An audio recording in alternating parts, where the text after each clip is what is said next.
Hey guys, remember to like the video and hit subscribe. Feel free to skip around to when he's talking to the Asian dude. The Asian dude breaks it down really well. To brass tacks. What is geometric unity all about, and why does nobody in physics care about it? Admittedly, the specifics of this are beyond my pay grade. Fortunately, we have none other than Tim Nguyen himself to walk us through the nitty-gritty. To offer some preemptive context, many of the early objections had centered around how it's not actually a complete theory. It's all centered around something called the Cheab operator, which he does not rigorously define, claiming that it was written on his notes in college, and he's pretty sure it worked, but now he can't remember it. It does not incorporate quantum theory, which any theory of everything would absolutely have to do. It is mathematically inconsistent, and there are numerous other glaring omissions that make his work both incomplete and invalid. But let's hear all this from Tim. Tim, thanks so much for joining us. We're ready to take a little bit of an in-depth look at geometric unity, so take it away. Great. Yeah, glad to be here, Dave. What I have here on the whiteboard is a display of the two papers in question. There's Eric's paper on the left, his geometric unity paper. Oh, these guys, wait, is the Asian guy Timothy Nguyen? I didn't hear the name. Is he the guy who published the response paper? That he released on April 1st of 2021. And then there's my response paper, which I wrote with Theo Polya, my anonymous co-author, back in 2021. It predates the geometric unity paper because it was based on his lecture that was on YouTube. Yikes, when there's a response paper before you've even published or printed your paper or whatever. I don't know what you were even saying. Recorded in 2013. Nevertheless, it contained all the essential details, but just for the sake of history, that was what the material of the response paper was based upon. Anyways, let's just go ahead and dive in with that context. Okay. Sean Carroll. Sean. Well, I find it very telling. I don't know. It makes me sad that you are looking for a second opinion about geometric unity and you go to YouTube. Wait, real quick. Oh no, he did the thing. Good job, Sean. Wait. But it's just, it was this. I am getting so much abuse out there. Yeah. From people on the right, and nobody on the right stands up. I'm just like, wow, you guys are a bunch of cowards. You can't even stand up for your friends who you fought shoulder to shoulder with. And in particular, I'll be entirely honest, one of the most off-putting things I ever heard in my life is that when you look at people who've been fighting the war longer than you are, and then you say, well, you didn't endorse. Like, did you ever call? Did anyone ever call? Never. Not a single phone call. Nobody cared about my endorsement. Eric, I have to tell you, you don't get any apologies or, Well, you don't get any, someone coming around and saying, oh, I should have done this. No, that's what I'm saying. I'm saying that you have an opportunity. If my endorsement mattered, like when they called Bobby said, I have things that I want. Yeah. I had things that I wanted to know. What are you going to do about universities? What are you going to do about science? To hear Chris Rufo go off about, we're going to stick it to the Ivies. I'm like, well, I understand getting rid of the woke. I understand getting rid of the DEI. I understand all these things. You're going to destroy the crown jewels of American science. Who are you exactly? My claim is you have. Do you think there's much left there at the universities? Oh my God, go to a seminar. And, I go in economics, I go in mathematics, I go in physics, and I go in biology. Yes, there's so much great stuff happening in universities. I'm a huge critic of American universities. But the current group of people doesn't know anything about what they're destroying. The USAID stuff. Well, that's a laundry list of weapons. We're trying to destabilize regimes. And now you can see that, we were trying to destabilize our own people, right? You have to ask, can I at least get a hearing with, what are these things? If you just go line items, as I said, you wouldn't want to do it after October 7th if you were auditing Israel. Say, why are we providing pagers, walkie-talkies, and tech support to Hezbollah? And because that's part of the secret statecraft that we were up to. And the fact that it's cancerous, the fact that it's wasteful, the fact that it's immoral and illegal, and all these sorts of things. Those are very important facts. But you do have to realize that you can't just keep saying sunlight is the best disinfectant in Vox Populi Vox Dei. Does this? Sometimes he says things that are. He's not an idiot. That's what drives me the craziest when he's schizo or whatever. But anytime you hear somebody auditing or talk about auditing a thing or talk about helping a thing and they say line item, it is always the most retarded analysis you've ever heard in your entire life. Just always know that. That's like a shortcut to I can ignore everything this guy says. Thank God, because he said line items. Retard. Stupid. And see what pops up. I don't think that's the standard to which we would like to aspire. There are professional physicists right there in your. Well, I find it very telling. I don't know. It makes me sad that you are looking for a second opinion about geometric unity and you go to YouTube and see what pops up. I don't think that's the standard to which we would like to aspire. There are professional physicists right there in your country who work on understanding quantum gravity, field theory, geometry at a deep level, and you could ask them what they think. Look, there's a lot of talk so far about sociology, and I'd much rather talk about physics. But I would like to let people out there know who might be working outside the academic physics community that it is 100% possible to have a good idea and have it have an impact on what physicists do. But it's not easy. You have to do a certain amount of work to show that your theory is worth the time, that it is respectable, that it is interesting, that it is promising. The first thing you got to do is make sure that your theory makes contact with modern physics as it is understood. If you have a new paper out, physicists are going to look at it. They're going to look for, where's the Lagrangian? Where's the interactions? Is the proton stable? Is there dark matter? How does it fit into what I already know? Those are all different levels of the stack, Sean. Eric's paper has none of that. You would also ask, has the theory been shown? What did Eric say? Those were all different levels of the stack? Or I didn't hear what is stack, Sean. unstable? Is there dark matter? Like, how does it fit into what I already know? Those were In all Eric's different theory, levels of the stack, Sean. Those were all different levels of the stack, Sean? I think, is that what he's saying? Different levels of abstraction. Oh, those are all different levels of abstraction. Stable? Is there dark matter? Look at it. They're going to look for, where's the Lagrangian? Where's the interactions? Is the proton stable? Is there dark matter? Like, how does it fit into what I already know? Those were In all Eric's different theory, levels of the stack, Sean. No, I don't think that's what he's saying. I think he's saying the stack, Sean. I think. I don't know. Don't care. What I do care is that Sean's answer is, again, very good. You're publishing a novel theory. How do you make people care about it? Connect it to something that they already understand, or explain something in a different way, or make a prediction about a thing that they already know, or look for unencountered problems that it has an explanation for, or like, does it connect with some way with current modern stuff? Yeah. Eric's paper has none of that. You would also ask, has the theory been shown to be viable in a very basic way? Is it stable? Is it free of anomalies? Is it finite in the sense of the quantum mechanical calculation that I already mentioned? Again, none of that is there. Are there any new predictions? Eric says, and completely correctly, string theory doesn't make any new predictions either. But also, I really don't want people to get the idea that string theory has some dominant picture. In my department at Johns Hopkins, we have... Let me just finish, and then you can talk. I think it's a good system. In my department at Johns Hopkins, we have 6 professors in the theoretical physics group. One of them does string theory, and even he only does it sort of half-time. I wish we had more, honestly. This is very typical. Even at the most stringy departments, it's maybe half the people who do string theory. There are plenty of other approaches being advocated, and many of them do make different predictions, and we're looking for them in cosmology and astrophysics and elsewhere. And finally, does your theory solve any interesting problems that we already thought we had? That's the reason why string theory became interesting, because we had this problem with quantum gravity that it gave infinite answers, and string theory solved that problem. And again, I see none of that in Eric's paper. So it's very possible that somewhere in Eric's theory there are interesting ideas. But do you see how nice this answer is? First of all, it's 100 times easier to understand than Eric's speech. I don't like, in terms of using complicated mathematical or physics terms or whatever, he hasn't had to use any of that, right? He's gonna be a very clear and concise answer for, this is what his theory failed to explain. It's why nobody dealt with it. It's why nothing connected to it. We make comparisons to string theory about, what it could possibly do. And he's saying, well, string theory doesn't have to answer these questions either. And then Sean's explaining, well, this is why string theory was, accounted for, or this is why people cared about it. It made this unification of gravity, blah, blah, blah. Like, these are just good answers. It's such a good answer.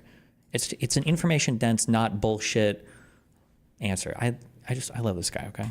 Paper. So it's very possible that somewhere in Eric's theory there are interesting ideas, but he has given us no reason to think that it is a promising theory. I encourage other people who would like to have an impact on the research agenda of modern physics to take these easy steps rather than going on podcasts and talking about their victimization.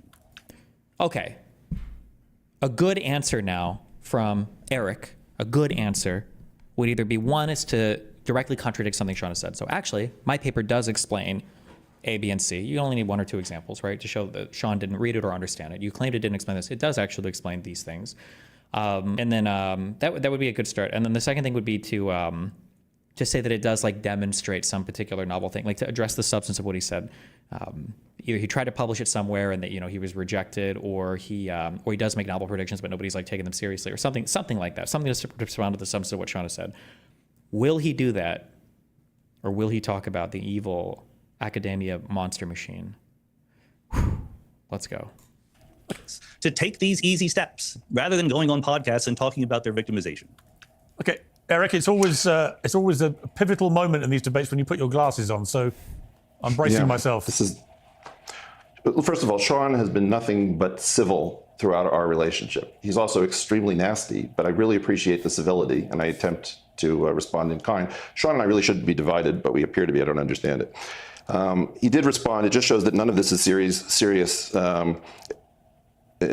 Peers should say real quick, I need you to turn your phone around right now. And if there's any kind of AI answer on this, you're immediately banned from all media appearances for the rest of your life. And maybe your children and grandchildren. Maybe your whole lineage is banned forever. I don't trust people reading from anything. I feel like people are AI answering everything, and it actually drives me crazy. Now, maybe he's referring to notes or something. I actually don't know maybe he'll bring up what he's about to refer to, but God, that triggers a fight. Sorry. He did respond. It just shows that none of this is serious. Oh, he's reading a tweet of Sean's? Okay, that's acceptable then. Speaking about what I'm talking about, he said, this is not something that is going to be a thing. He also says that he hasn't read it. So let me say. Did he pick up his phone just to read that tweet? Why not just address him right here and right now? This is another bad faith strategy that people do, is when they bring you on to talk and they start saying like, you tweeted this or you tweeted that. It's okay to lead with that and then ask for an elaboration. But it's like, are we just here to debate on like a past tweet, or do you want to have like an active, dynamic, like real life, present in time conversation? Because these are two. Say a bunch of things to Dr. Carroll. Dr. Carroll, I'd like to hear your explanation for 3 generations of flavor chiral fermions with the observed quantum numbers under the group SU3 cross SU2 cross U1. Okay, he's just bullshit. This guy's a fake. This is a loser, right? Is it not immediately super obvious, right? There are so many different ways of substance that he could respond to Sean, but he's not. It's such a, I don't know if it's performative or a grift, or it's so cringe. In another podcast, you said, before I listen to your theory, you should listen to my Sean Carroll's theory. My theory is known as the standard model. I can give you an explanation for why SU3 cross SU2 cross U1, why there are 3 generations, why 16 particles in a generation, why the observed quantum numbers are the way they are, why the Higgs sector comes out of seemingly nowhere with a quartic potential with a quadratic term, why the Yukawa coupling is just there, just so in order to produce mass when the weak force forbids a mass directly in the Dirac operator. Sean knows what every single thing that I just said is in that statement. Why Sean chooses to misportray the fact that I can say why there should be dark matter, what the dark energy... Like, were any of these things in his paper? Because why didn't it... Like, that would make this response at least strong. He could say, like, oh, well, I can explain all of this, and it is explained in my paper, and nobody's dealt with that. That would make it strong. I can't tell if it is or not, though, but based on how he phrased his answer. Why Sean chooses to misportray the fact that I can say why there should be dark matter, what the dark energy is, what the exact quantum number assignments are for the 2 families that are luminous that have yet to be seen, I have no idea, because Sean also proudly says is that he hasn't looked at it and hasn't read it. That's why he says that there are no Lagrangians in it. I have no idea where Sean gets this stuff. Oh, so like that was a direct confrontation. But why not be more concise? You don't have to pad it with all this extra bullshit. So there were Lagrange... I don't even know what it means to have a Lagrangian. But did he have these Lagrangians in his paper, I guess? And Sean didn't grapple with that? Or we'll hear what Sean says, I guess. Sean is insistent that the idea that somehow I am not choosing to go through the usual channels and instead talking as he is right now via YouTube is somehow significant when I've just given talks in 3 different countries on dark energy. And by the way, every time I talk about talking about this, somebody is telling me don't talk about the fact that you're actually in a physics department. And what I'm trying to tell you is I give talks in physics departments, I hang out with physics colleagues, I'm welcomed at places like the Institute for Advanced Study, MIT, et cetera, et cetera. And yet I have to deal with this nonsense. I talk to both physics colleagues. You know, right now you've got a giant problem called something called DESI or DESI, the dark energy, what is it, spectroscopic instrument, which is at the moment going after Einstein's unwanted cosmological constant. That is not a constant. The dark energy is not a constant term. That is the only term that you can put into the Einstein field equations because the Einsteinian curvature satisfies an automatic differential equation called divergence free. So if you have another term in the equation, it has to have the same property. There's only one known automatic equation, which is that the metric of Einstein that creates space-time is annihilated by its own Levi-Civita connection. And Sean, you're misrepresenting things because I'm going to give a formula for the dark energy. I do all sorts of things that you have no idea of because your attitude, which you repeat in other podcasts, and I highly advise you to spend more time in your physics department and less time on YouTube, is that this is not a serious thing. Nobody's taking it seriously. And your misportrayal of the situation is nearly constant for reasons. Just another expression of the culture of victimhood. He is dying on this hill because he's convinced he's a special genius, but really just a mediocre physicist who doesn't have a good theory. Yeah, he will go to the grave like repeating all of the exact same things he's doing now. This is one of my biggest fears in life, is having some belief or theory and you're so obstinate and you're so resistant to change and you're so unwilling to introspect or change on it that you just go to the grave believing in the same thing. And then, I don't know, on your deathbed, you realize like, oh, I was wrong about this thing 45 years ago that I've dedicated my entire life to pushing. And it's like, yeah, I don't know. I feel like it's like a horror movie for an individual, but that completely elude me. Sean? The good news is I have read Eric's paper. Here it is. I actually have it here, right here. Uh-oh. And it's worse than you would think. You know, it just very quickly, it starts off by saying the author is not a physicist and is no longer an active academician, but is an entertainer and host of a podcast. This work of entertainment is a draft work in progress, and it may not be built upon. So we're not allowed to think about Eric's theory and write a follow-up paper about it in no, you're very much allowed, Sean. To everything that is normally done in scientific discourse. You hope that people build upon your theories. You don't try to prevent them. And later on, it says, Sean, this document is an attempt to begin recovering. I'm going to read this. This document is an attempt to begin recovering a rather more complete theory, which at this point is only partially remembered and stitched together from old computer files, notebooks, recordings, and the like, dating back to as far as 1983. And this is why this paper is not going to appear in the peer-reviewed literature. It's not serious. It's a dog ate my homework kind of thing. If you have a dark matter thing, if you have a dark matter prediction, if you have a dark energy prediction, I want to see a plot. Hold on, wait. They kind of alluded to this, and I read something in chat. Wait, so does Eric Weinstein think that he or somebody else like had figured all of these things out in the 80s, but like the answer was lost, and he's like trying to cobble back together the lost knowledge of what he or other physicists used to know or something? Is that? Yeah. Okay. All right. Based. If you have a dark matter thing, if you have a dark matter prediction, if you have a dark energy prediction, I want to see a plot in the paper. I want to see redshift versus distance. I want to see a calculation of a relic abundance so I can figure out how much dark matter is supposed to be. If you do that, people will pay attention to the theory. It's very possible. Sean, first of all, how dare you? Second of all, if you're going to go by the standards of the no, Sean, how dare you cast shade and aspersions of the kind that I wouldn't seek to cast on you, but I will now. Remember, Sean Carroll is a big boy published physicist, and not like published like one or two random papers. I don't think it's like a field industry or not industry. I think some of the stuff he worked on was like leading in the field. Like people built upon it for other things. He's a big boy publisher. Let me just put it that way. It's not like, oh, I have a PhD thesis that's published. He's like a big boy publisher. He's like published real work. I don't know. I think he said he's active right now as a professor. Like he knows his shit really well. This is not a guy who like was like a Dr. Robert Malone who published one paper on mRNA vaccines 30 years ago and now thinks he's like the expert, the bee's knees on everything. This is a big boy physics guy. He's been cited over 30,000 times. Okay. He's a professor at Johns Hopkins. Or Johns Hopkins? Okay. No, Sean, how dare you cast shade and aspersions of the kind that I wouldn't seek to cast on you, but I will now. Okay. I'm not seeking your favor, nor do I need to seek your approval. As you know, you failed to gain tenure.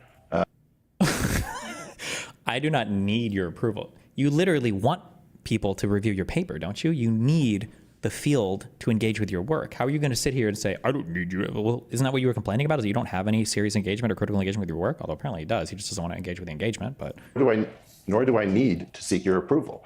As you know, you failed to gain tenure at the University of Chicago. You're not highly regarded in the field. And again, I'm only returning the shade in which you just yourself cast. I wouldn't have done this otherwise. You then spent time as a non-tenured faculty at Caltech, and you only gained tenure in a non-standard professorship. You're not a leading person in the field. My belief structure about this is that you imagine that I'm coming to you saying, oh, Sean Carroll, tell me which graph I should do so that I can please you. As you know, because you've read the paper, what you said about Lagrangians is false. What you said about predictions is false. My concern is what you did is that you seized upon something where people have built on my ideas since 1994.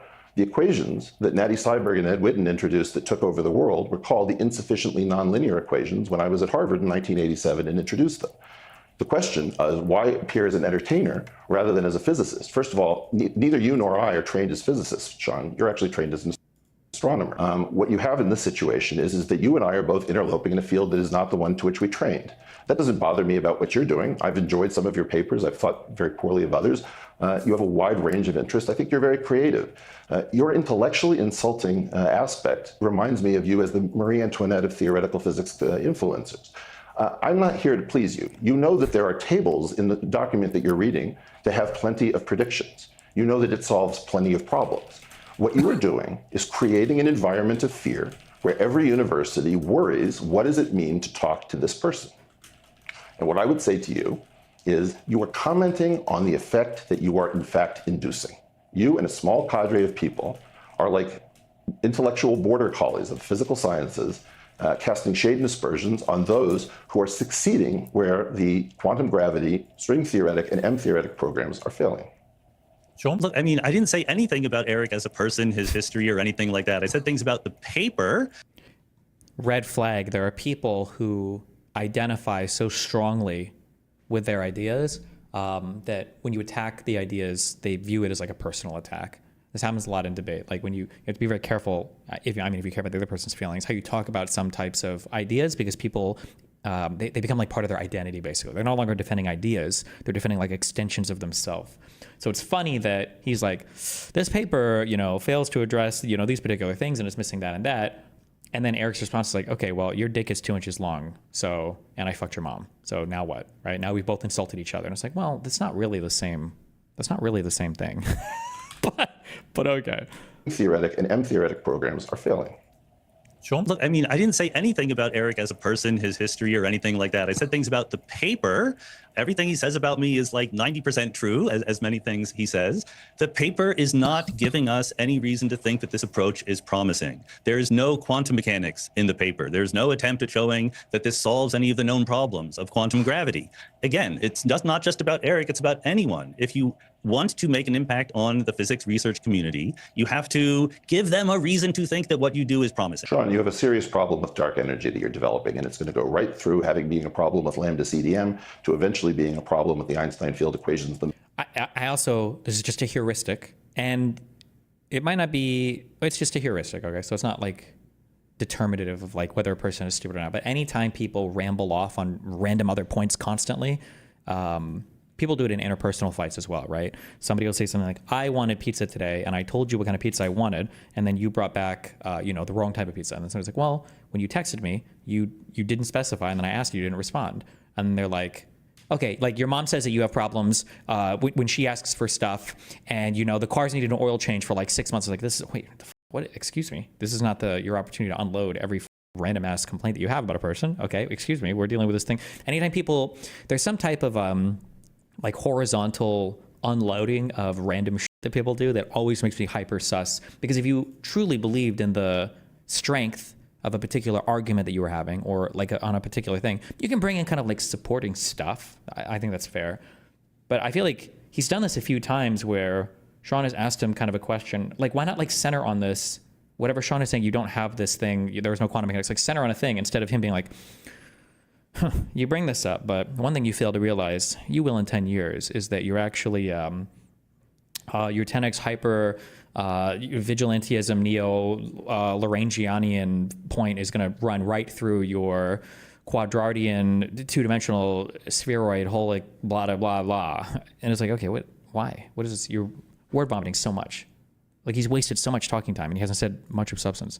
Right through having being a problem with lambda CDM to eventually being a problem with the Einstein field equations themselves, perched as they are atop the space of metrics as a completely inadequate space of field content. What you've just said, what the aspersion that you have just cast, you are simply not qualified to say. What you have said is that I have given no reason. Let me imagine that paper, which was a draft rushed to get to an April 1st date, remains in a world where Sam Altman and...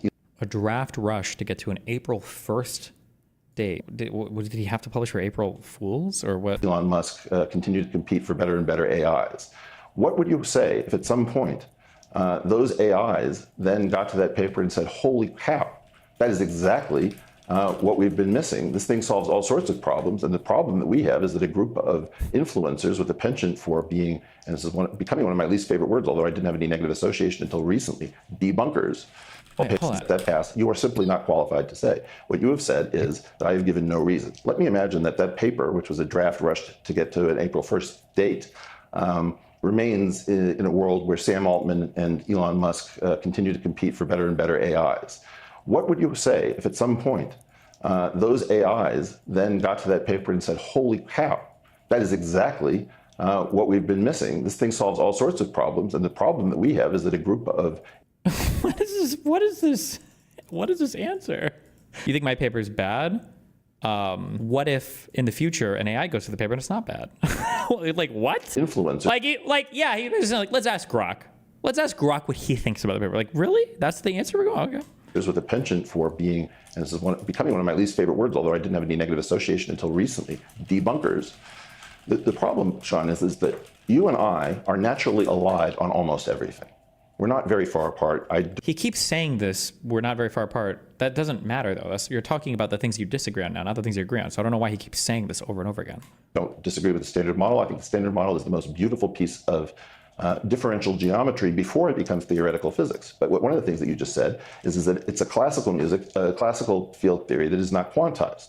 As you well know, there was a revolution in the 1970s, which said... Bro, your paper came out how many years ago? Yeah, he says he rushed to publish it. You can update it, or you can publish a response, or you can amend it, can't you? It's not like it's in a real journal and you don't have access to it. Isn't it just like a PDF on your website. No, like just change it or add to it. Said that we blew Hamiltonian analysis and that in fact every phase space carrying a symplectic form can be treated Another one of these things. Okay, another one of these rambles. Okay. Locally as if that symplectic form is the curvature of a line bundle, and the L2 sections of that line bundle form a Hilbert space, and the P and Q coordinate functions can be promoted to operators. It said that Wine... I can't believe that people I don't know what he just said, but like I can't believe people listen to this and think that there's like some profound shit being said here. Like that people can't just immediately see through this. Like, why are you just rambling on some crazy shit that none of us could follow? Like, what is the purpose of this? What you get when you stop grape juice from becoming vinegar. And in fact, Hamiltonian analysis is what happens when you take a physical problem and you stop it from quantizing itself. That was one of the great errors of our time. The Hamiltonian analysis was actually pointing the way to saying that most classical problems contain the seeds of their own quantization. You know all this stuff, and I know this stuff. We know the same people.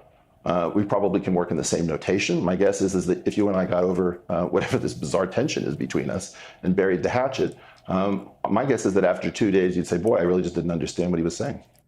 You had all this time to talk to Sean about what you were saying. This could have been a super interesting debate / conversation where you're like, hey, you claim that I haven't done A, B, or C. You know, let's dig into A, B, or C. Let's go. But it's not. It's just this opining on your victimhood and attacking Sean and crying that he doesn't agree with your paper and crying that, you know, he's being critical of your paper. Like, you just wasted this whole show. You know what? I would love that to be the case, and maybe you guys can make that happen. Talking of dark energy, a little bit of dark energy has crept into this debate. Okay. So I'm going to try and end on a slightly lighter note, and these will require much shorter responses. I just want to see whether you guys, I mean, as you said, Eric, you agree about a lot of stuff. Do you agree about... Most things. Yeah, most things. I want to ask whether you agree about some of these fundamental things, which have struck me as interesting about where we are.